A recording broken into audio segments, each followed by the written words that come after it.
Siya pala ang babaeng nakasama na ni Bunso Mix Malino noong kaarawan niya. Sino siya ating kilalanin?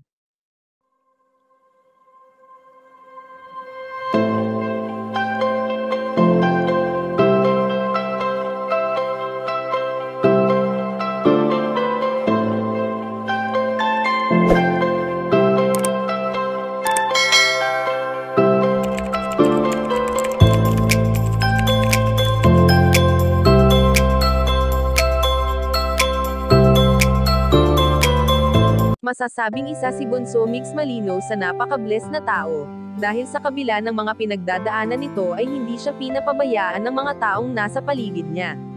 Pamilya niya man ito o ang mga taong kahit walang relasyon sa kanya ay nananatiling totoo at nagmamahal pa rin sa binata.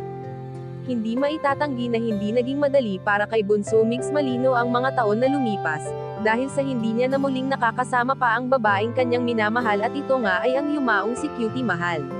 Sa pagsasama noon ng dalawang magkatambal ay halos nakilala na nila ang isa't isa, at lalo pa nilang minahal ang bawat isa sa kung anong dahilan na hindi nila maipaliwanag. Sa sobrang sweet nga ng binata, ay talagang tinuring niyang prinsesa ang kanyang Cutie Mahal at never nitong ipinaramdam noon sa namayapang komedyante na nag-iisa lamang ito, bagkus ay minahal nila ito bilang isang totoong kasapi ng kanilang pamilya.